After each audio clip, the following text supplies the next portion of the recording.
world history. Since January, America's brilliant doctors and scientists have been working around the clock. These are the best medical minds in the world by far, and the vaccines are going through the gold standard of clinical trials and very heavy emphasis placed on safety. 3 vaccines are already in the final stage. Joe Biden's anti-vaccine theories are putting a lot of lives at risk, and they're only doing it for political reasons. It's very foolish. It's part of their war to try and discredit the vaccine now that they know that we essentially have it. We'll be announcing it fairly soon. Conceptually, what do you think? And they're very excited. I just want to say, by contrast, Biden's devastated the island of Puerto Rico. Joe Biden, what he's done to Puerto Rico, meaning the past administration, is devastating. In 1996, Biden voted to eliminate a critical tax provision that had allowed Puerto Rico to become a dominant player in global pharmaceutical manufacturing. That's what happened.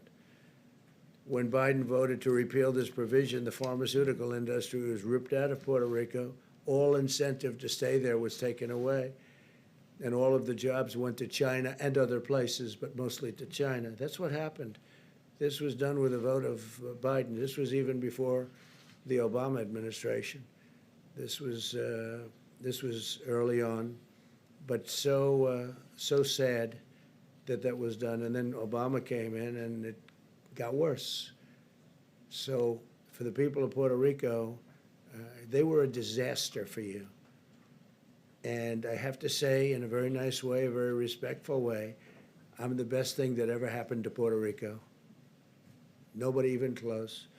But as a result, the island's economy, under the previously mentioned names, it just absolutely cratered. Biden's vote also left the United States at the mercy of foreign suppliers for essential medicines, putting our national security. They destroyed it with their tax policy. They made it impossible for people to stay, so people went to China mostly and to other countries. Puerto Rico has been very corrupt in terms of its politicians. You see that. They're one after another. It's been unbelievably corrupt.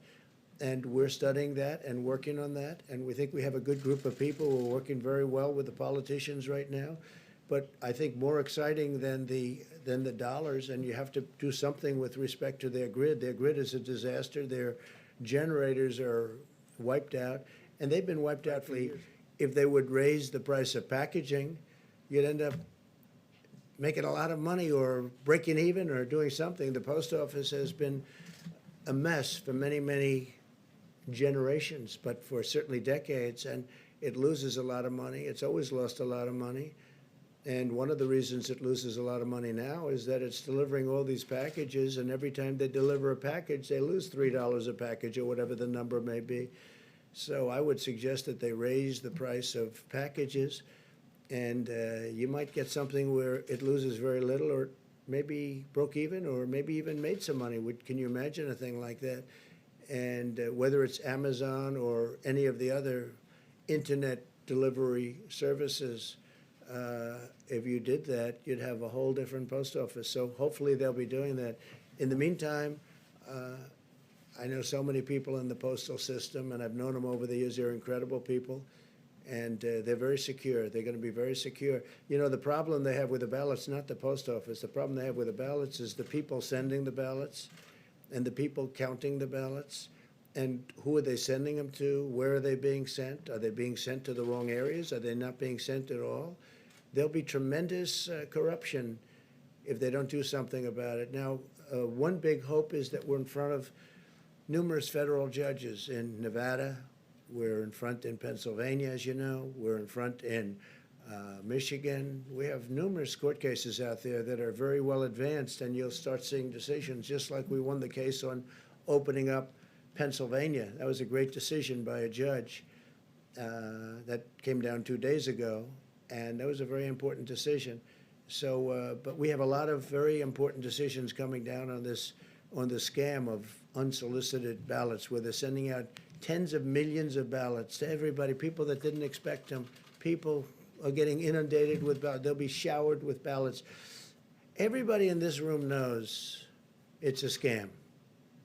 Okay? Everybody in this room, even John.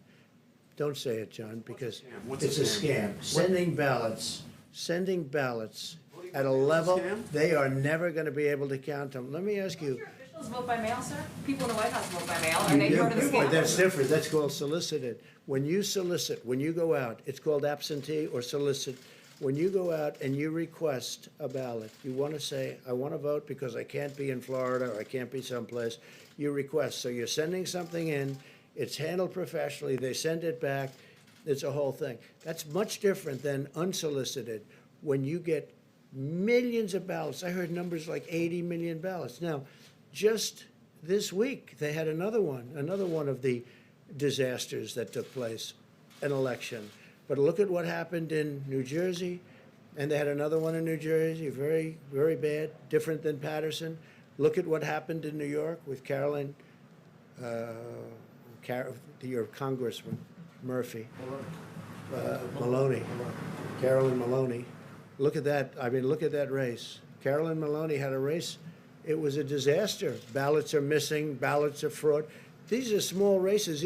Look at what happened in Virginia. Look at what happened at various other parts of the country, even over the last short period of time. And these aren't 80 million or 50 million or 20 million votes. These are small elections. These are congressional elections where, in theory, it's easy. So what's going to happen on November 3rd when somebody's leading and they said, well, we haven't counted the ballots. We have millions of ballots to count. It's a disaster. Everyone knows it. Everyone knows it's a disaster. And I don't expect people here to say, although some people will, some people would say it. Everyone knows. You don't even have to know politics to know. And this has nothing to do with post office, by the way. Where are these ballots going? Who's sending them? Who's signing them? You have in Nevada, you have a governor that signs something where he doesn't even want verification of the signature. If it's ruled in a different manner, or it's ruled where these millions and millions of unsolicited people that aren't even asking, there's such a difference. You write in, you ask, they send it to you, you sign it, you send it back, that's perfect. That's absentee. There's nothing like going to the voter booth, by the way, nothing, where they check you as you go in. There's nothing like that. But that's absentee, that's okay. But the scam of sending millions and millions of ballots, and you know who knows this better than I do? The Democrats. They know it's going to be a mess. They know they're going to be millions of missing ballots or tremendous numbers of missing ballots. You could be talking about large percentages of these ballots are going to be missing. There's going to be fraud. It's a disaster. And everybody, and it'll be a lot easier for me not to bring it up, but everybody knows I'm right. And you don't have to know a lot about elections. You don't have to know a lot about politics. This is going to be the scam of all time. And hopefully the federal judges, all respected, all highly respected, hopefully they'll be able to see this clearly and stop it. Okay, thank you very much.